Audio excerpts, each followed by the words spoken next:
Waf. Hey, K-Flan. What are we talking about today? So today we're going to talk about one of my favorite distributions, which is the normal distribution. Tell me more. And the normal distribution actually comes from the normal curve. And the normal curve is a bell-shaped histogram that many histograms resemble. So it looks like a bell. It looks like this, and it is nice and symmetrical. There's actually a special version of the normal curve called the standard normal curve. What makes that special? So a lot of data follows the normal curve. If we were to draw a histogram of a lot of different data, we would see that it generally looks like this. So a lot of times with histograms, we see that there are few observations kind of in the end, and then as we go on and on and on, we get this nice bell-shaped look. And so we can use the standard normal curve, and I'm gonna make this look a little bit better. It should look nice and symmetrical.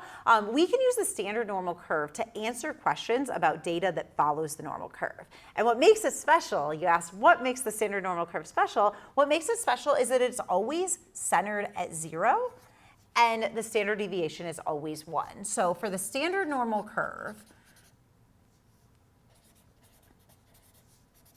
we have this property that the average and the median are both 0, and the standard deviation is 1. So we generally go 1 in both directions, and usually we see the x-axis ranging from 3 to -3, even though it is a continuous distribution, so it technically ranges from -infinity to infinity. And here, what we can do is that we can actually use the normal curve to help us out by changing our data. If we have data that follows the normal curve and it's in a certain type of units, we can actually change it to this idea of standard units and then use the normal curve as an approximate histogram to answer questions about that data. So you said there was a lot of different types of data that follow this normal distribution that would have a histogram that looks like this. Yes. Do you have any examples of that? Ooh, yeah. So one really common one is like weights and heights. We generally see this bell shape. Another really common one is IQ scores. So I'm going to do an example using IQ scores. So let's say we have a group of people, and we know that the average IQ score of that group is 100.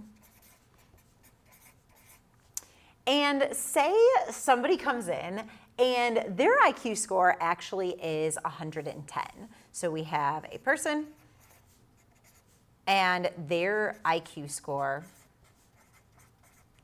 is 110. And we might want to know what percentile are they in, or what percent of people have IQ scores below them. And in addition to the average, let's say we also know that the standard deviation is 10. And so what we could do was we could look at the histogram and then we could find the area to the left and figure out that exact probability. Or we can say if the data follows the normal curve, the standard normal curve has a bunch of percentages associated with it, and we can actually use Python to figure out the area to the left or to the right or in the middle of two values on the standard normal curve. So what the x-axis of the curve is called is z-scores. And z-scores are standard units that tell us how many standard deviations above or below average a value is. So what I would have to do to use the normal curve is always first convert to z-scores, because like we said, we can use the standard normal curve for any units. Our units are IQ scores. So if I wanted to convert this 110 to a z-score, I can use this simple formula, value minus average divided by standard deviation, to figure that out. And like I said, z-scores just tell you how many standard deviations you are above or below average. Our IQ score is positive. It's above the average, so we're going to have a positive z-score. You can have negative z-scores, you can have a z-score of 0, and then you can have positive. So what is my z-score for 110? So it looks like you said the value of that person was 110, the Yep. average was 100, and then it looks like the SD is 10? Is 10, yep, so we get 10 over 10. Which is just 1. Which is just 1.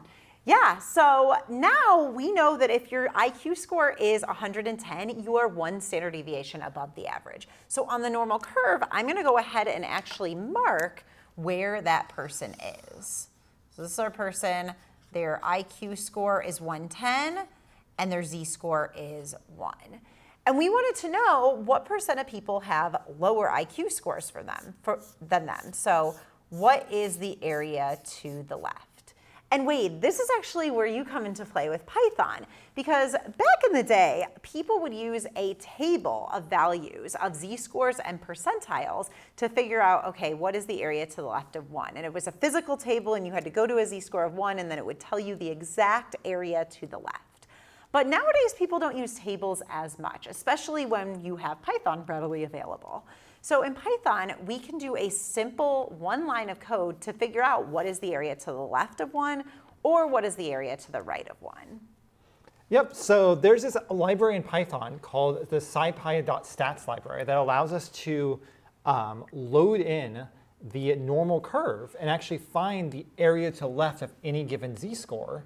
And you said you had a z-score of 1? Yeah, I had a z-score of 1. So you said we're using the scipy.stats library, so I'm going to say from scipy.stats, and then what are we going to import? We want to import norm because you want that normal distribution.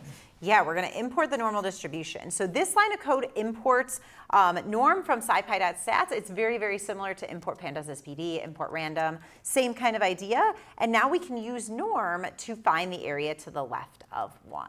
So the left is going to be the cumulative distribution function. So this is how much of the function is to the left of a particular point. And to do this, I can do norm.cdf. And if I do norm.cdf of 1, I get 0.8413. 0.8413. So that means to answer our original question, we said what percent of people have IQ scores below the 110 value, and that is 84.13%. One other really nice thing about the normal curve is that it is symmetrical. So if we look back over here, if we know that the area to the left of 1 is 0.8413, then we know that this area to the right of 1 is just 1 minus 0.8413, because I said earlier that the normal curve is a histogram, it's a density histogram, so the total area is going to be 100%. So this half plus this half is going to give us 1, which is why I can find this area by just doing 1 minus 0.8413.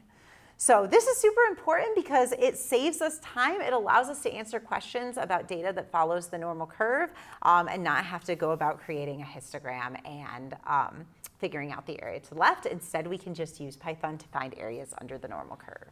And that was the normal curve.